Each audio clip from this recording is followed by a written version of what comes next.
সেহরিতে সাধারণত আমরা চেষ্টা করি অনেক বেশি ভাত তরকারি খাওয়ার, যাতে সারাদিন আমার শক্তি থাকে এবং পেটটা ভরা থাকে। কিন্তু ব্যাপার হয় কি, ঘুম থেকে ওঠার পরই দেখেন আপনার পেটটা একেবারেই খালি এবং আপনার শরীর দুর্বল লাগছে। কারণ শর্করা জাতীয় অর্থাৎ চাল বা ভাত, রুটি এই জাতীয় খাবারগুলো আপনার শরীরে যত দ্রুত এনার্জি দেয়, ঠিক তত দ্রুতই আবার শক্তি শেষ হয়ে যায় এবং আপনার রক্তে মিশে যায়।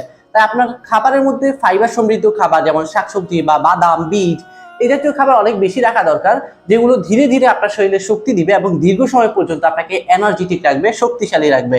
আপনাকে সহজে দুর্বলতা বা ক্লান্তি ধরতে পারবে না। দেখা যায় আমরা রমজানে যখন সকালে উঠে কাজ করতে যাই, তখন খুব ক্লান্ত বোধ করি এবং কাজ করার এনার্জি পাই না, যেহেতু আমরা সকালে নাস্তা খেতে অভ্যস্ত। তাই হুট করে যখন আমাদের রুটিনটা ব্রেক করে, অর্থাৎ আমরা সকালে খাই না, তখন কিন্তু আমরা খুব দুর্বল বোধ করি, কাজকর্ম করতে পারি না। তাই আপনার সেহরিতে আপনি এই খাবারটা নড়ি বা নাটমিক্স পাউডার রাখতে পারেন, যেখানে আমরা বিভিন্ন রকম বাদাম, বীজ, ছোলা ব্যবহার করেছি, যেগুলো আপনার শরীরে ধীরে ধীরে ধীরে ধীরে শক্তি দিবে এবং দীর্ঘ সময় পর্যন্ত আপনাকে এনার্জেটিক রাখবে। তাই আপনি চাইলে আপনার অন্যান্য খাবারের পাশাপাশি হতে পারে সেটা ভাত, মাছ, ডাল এসবের পাশাপাশি প্রতি রাতে সেহরিতে আপনি 1 গ্লাস দুধের সাথে আমাদের এই নড়ি বা নাটমিক্স পাউডার টেস্ট করে দেখতে পারেন।